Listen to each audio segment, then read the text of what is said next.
Olá, tudo bem? Os museus podem ser entendidos como espaços de educação não formal, de fomento ao senso crítico e da cidadania.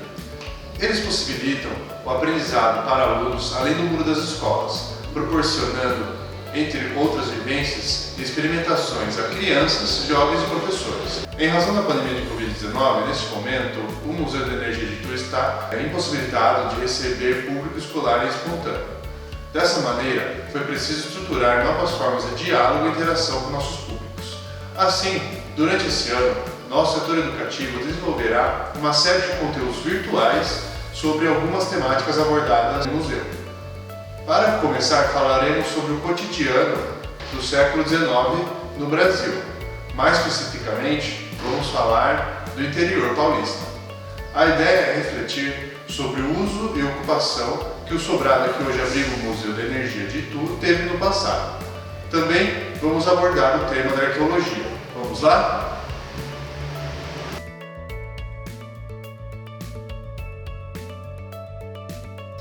Em fins do século XIX, o Brasil vivia um momento de intensas transformações, com destaque para a emancipação dos escravizados, a consolidação de uma elite ligada ao café e a chegada de imigrantes da Europa. Estes três fatores seriam determinantes na transformação da economia e sociedade brasileira, especialmente no estado de São Paulo. Na época, o Sudeste era o eixo econômico e administrativo do Brasil. A região possuía transportes mais desenvolvidos, maior número populacional e grande potencial para a geração de energia com a construção de usinas hidrelétricas.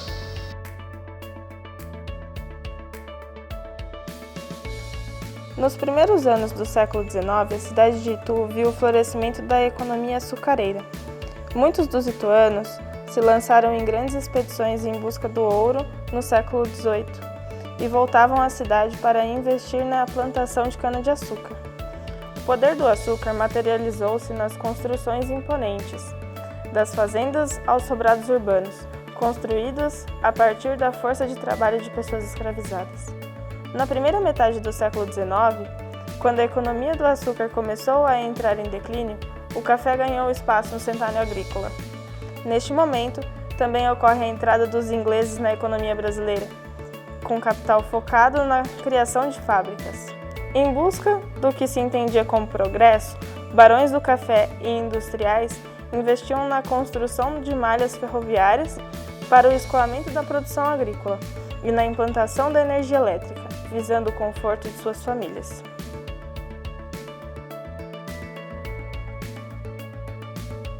Com a expansão da industrialização no século XIX, houve uma completa modificação no modo de produção da sociedade, com a consolidação do chamado capitalismo industrial. Esse processo desencadeou fortes avanços na tecnologia e na produção industrial e reorganizou a realidade e o cotidiano das pessoas. As formas elétricas de iluminação estavam entre os avanços tecnológicos.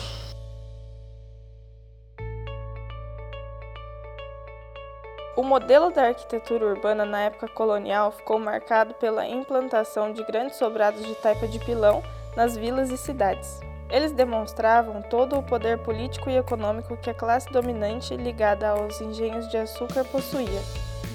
O sobrado que hoje abriga o Museu de Energia de Itu está localizado na Rua Paula Souza, antiga Rua Direita, uma das principais vias da cidade no século XIX. Sua arquitetura neoclássica é marcada pela fachada de portas-balcões envidraçadas com grades de ferro. Destacam-se também as portas de madeira dobradiça e o uso da azulejaria portuguesa, considerada na época um revestimento nobre.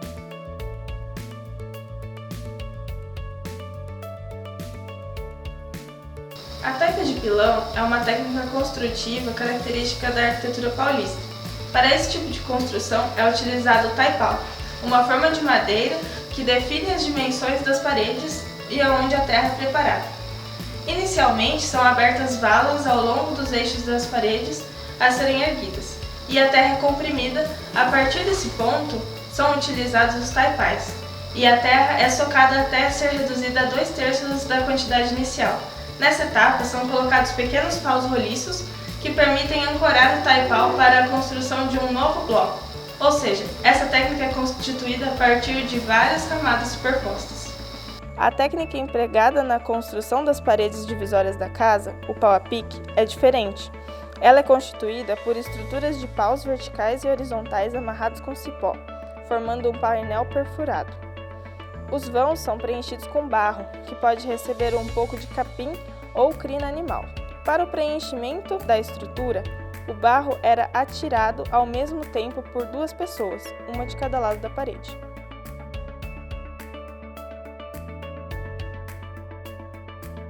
A prática de cobrir fachadas com azulejaria portuguesa surgiu no Brasil e daqui migrou para Portugal.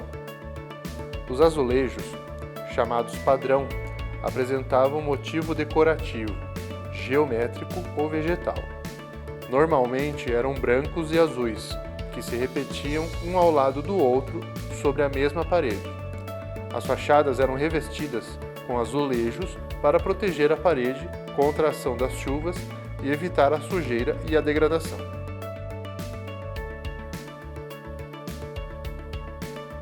Entre o século XVIII e o início do século XIX, acredita-se que o sobrado que hoje abriga o Museu da Energia de Itu tenha sido uma casa térrea de taipa de pilão.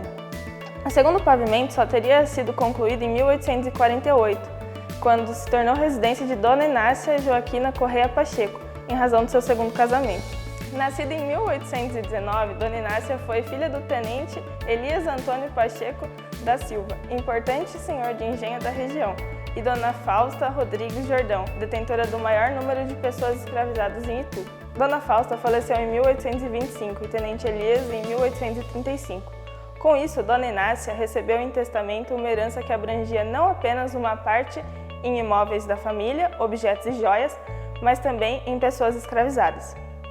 Dona Inácia casou-se 2 vezes. O primeiro casamento ocorreu em 1841, com João Francisco da Silva Melo, filho do capitão Mor de Guaratinguetá. Inácia e Melo permaneceram casados por apenas 2 anos, devido ao falecimento precoce de seu marido. O processo do segundo casamento, com Antônio Correia Pacheco, seu primo, foi aberto em 1847, sob a justificativa das testemunhas que não haviam homens capazes. Correinha, como era conhecido, Pacheco, era negociante na cidade de Itu e apresentou no processo intenções de amizade e fé. Acredita-se que o casamento esteja diretamente ligado à manutenção das propriedades da família, uma prática usual entre parentes abastados. Em 1907, com o falecimento de Inácia, o sobrado foi herdado pelo seu sobrinho, Francisco de Assis Pacheco. Francisco vendeu o imóvel à Companhia Ituana Força e Luz, que passou a abrigar no local o seu escritório, almoxarifado e a loja de artefatos elétricos e materiais de papelaria da companhia.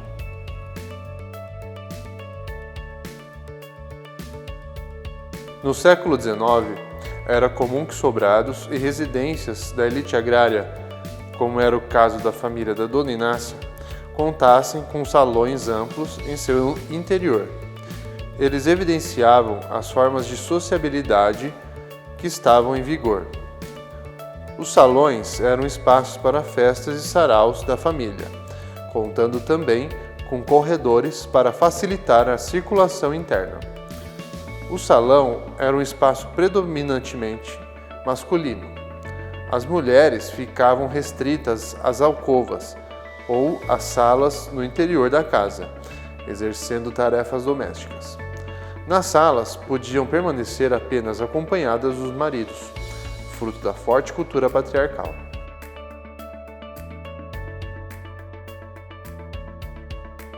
A disciplina da arqueologia envolve trabalhos de prospecção e, na maioria das vezes, depende de investigações multidisciplinares. Isso exige a atuação de diversas áreas do conhecimento, como a antropologia, história da arte, geografia, geologia, linguística e química. Assim como qualquer outra ciência, a arqueologia é subdividida em diversas áreas, como, por exemplo, a arqueobotânica é a disciplina da arqueologia que dedica ao estudo de vestígios botânicos, restos de plantas e algas. A arqueologia urbana estuda a relação entre a cultura material, o comportamento humano e a cognição num assentamento urbano.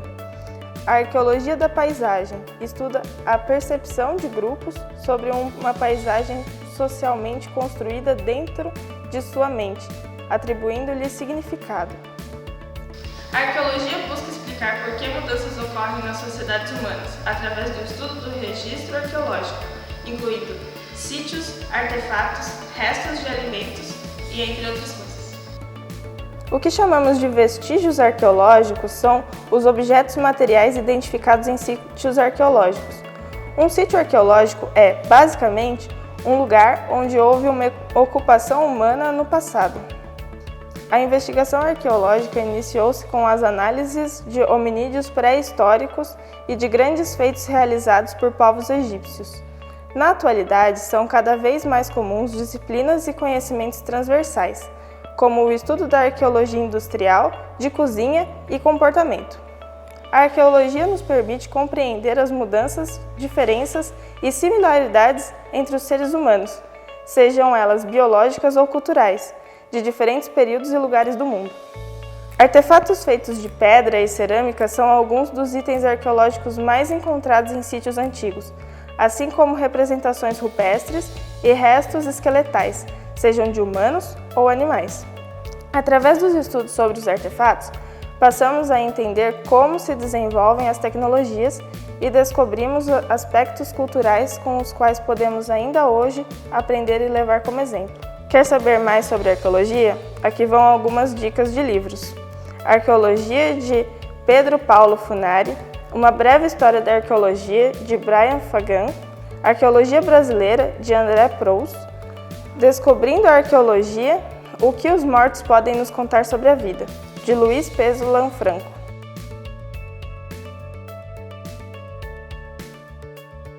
O arqueólogo é o profissional responsável por encontrar, identificar e analisar objetos do passado. A partir de sua investigação, ele pode analisar e entender a evolução e a transformação do homem e da sociedade ao longo da história. A profissão de arqueólogo é menos agitada do que mostrado nos filmes de Indiana Jones, nos quais o herói é um professor de arqueologia, ou nos games, onde Lara Croft, que é uma arqueóloga, vive as tramas do jogo por meio de suas descobertas. O arqueólogo é um cientista e pesquisador porque utiliza um método de investigação científica para realizar análises corretas desses objetos. O trabalho compreende a pesquisa, busca de informações e evidências, catalogação dos objetos encontrados, comprovações de teorias e hipóteses e divulgação de conclusões.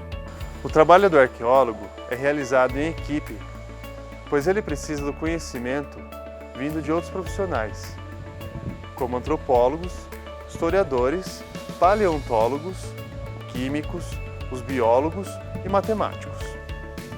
Os arqueólogos podem trabalhar em diversas empresas públicas e privadas, organizações não governamentais, universidades e institutos de pesquisa. Também podem trabalhar em museus, consultorias e empresas na área de construção, concedendo licenças ambientais. Na área acadêmica, ele pode ministrar aulas, realizar pesquisas e promover palestras. O filme A Escavação é uma boa dica para entender o trabalho do arqueólogo.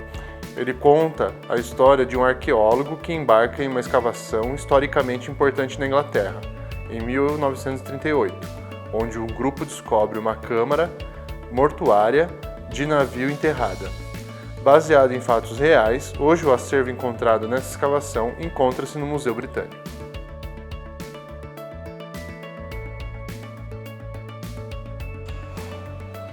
De acordo com registros históricos, o sobrado foi residência da família Pacheco de meados do século XIX até o início do século XX. Neste período, este local foi transformado em um jardim interno de acordo com a cultura burguesa local.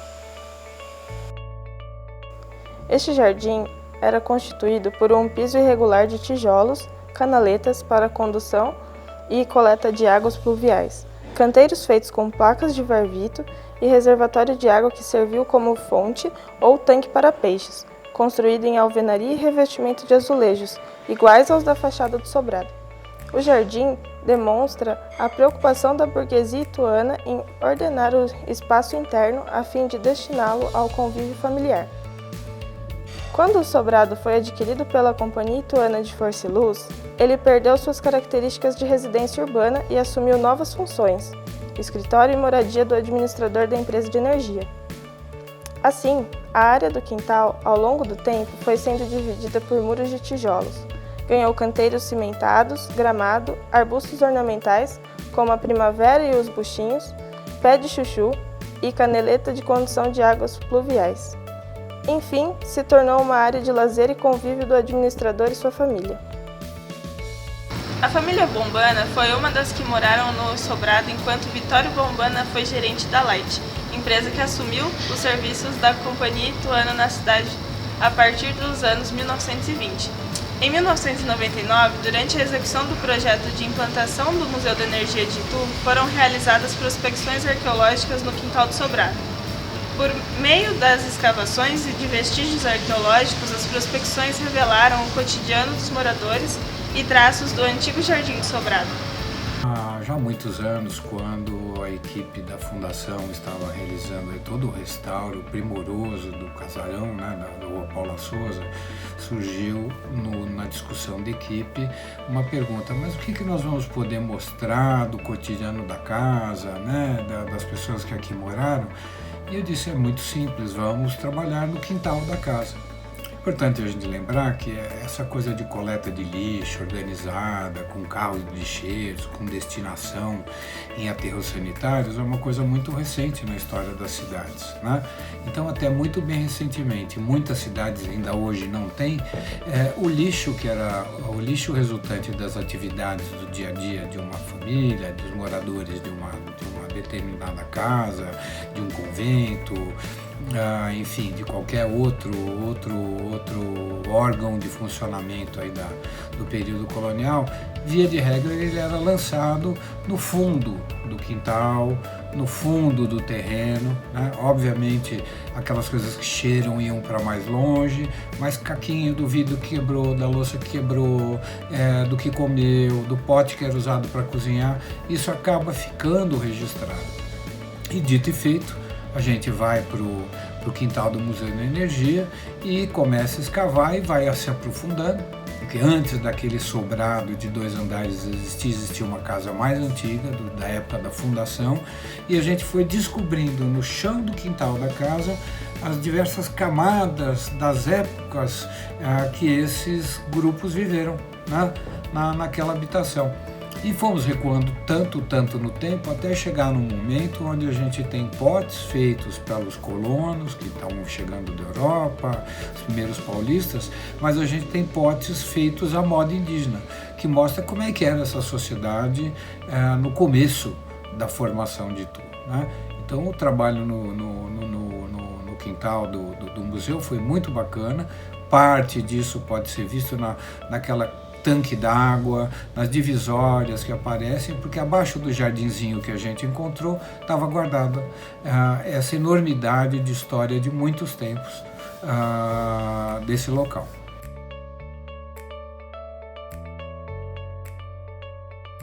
A pesquisa arqueológica possui diversos procedimentos, entre eles a realização de sondagens e prospecções, que consistem na escavação de áreas definidas.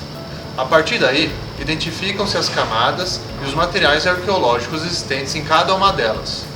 As últimas camadas compreendem os vestígios mais antigos.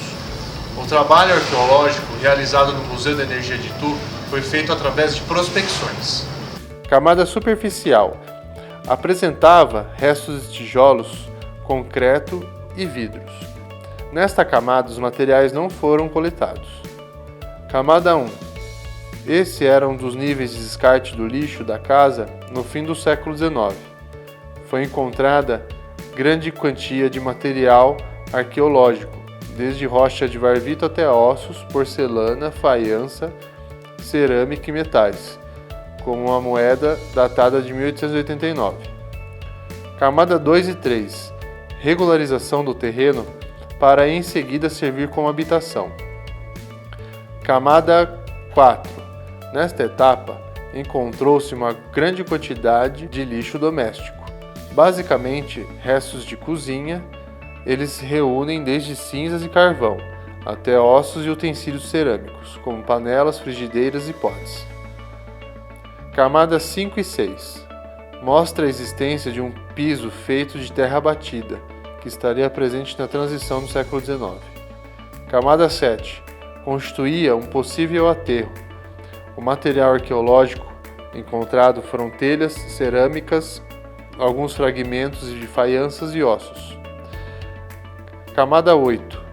Piso de terra batida. Presença de carvão e cerâmica de produção indígena, caracterizada como da tradição tupi-guarani, possivelmente do século XVII.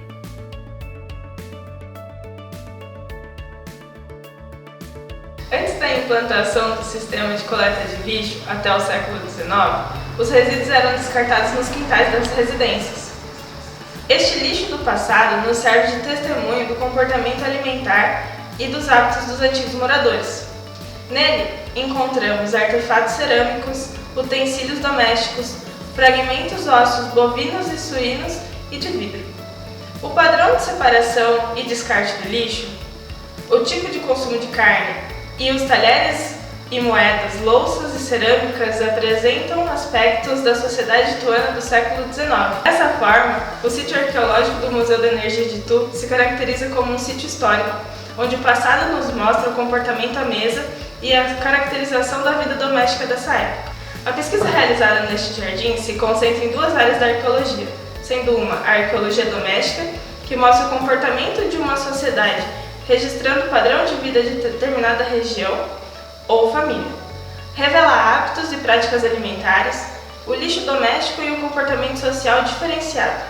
E a zooarqueologia é uma ciência que tem como objeto de estudo restos de ossos de animais encontrados nos sítios arqueológicos. Durante as prospecções no museu, foram coletados 3,8 mil fragmentos, sendo eles artefatos cerâmicos, de natureza construtiva e tralha doméstica, utensílios domésticos, artefatos cerâmicos produzidos em Itu, fianças finas europeias e nacionais e porcelanas, fragmentos ósseos bovinos e suínos, resquícios da dieta dos moradores e fragmentos de vidro, objetos, frascos e garrafas de remédios e bebidas. Nas prospecções arqueológicas no museu, raramente se encontram utensílios de mesa como copos e talheres e objetos de vidro, na época associados à higiene e saúde. Quando analisados os fragmentos de porcelana, nota-se alguma sofisticação nas faianças portuguesas e inglesas. Porém, Dona Inácia Joaquina Correa Pacheco, a antiga proprietária do sobrado, nunca deixou seu apego pelo fogão a lenha e as velhas e boas panelas de barro. Durante a pesquisa, não foi encontrado um padrão arqueológico compatível com os contextos sociais e históricos da ilustre família Pacheco que habitava o sobrado. Paulo Zanettini, arqueólogo responsável pelas prospecções, chamou os antigos moradores de caipiras urbanos, por notar um certo ar de caipirismo e um tardio aburguesamento em um dos casarões mais significativos de Itu. Nesse momento, em função da pandemia de Covid-19, o museu está fechado ao público, mas esperamos que em breve você possa visitar nosso espaço presencialmente. Mas continuamos com nossas ações educativas através das redes sociais do Museu da Energia.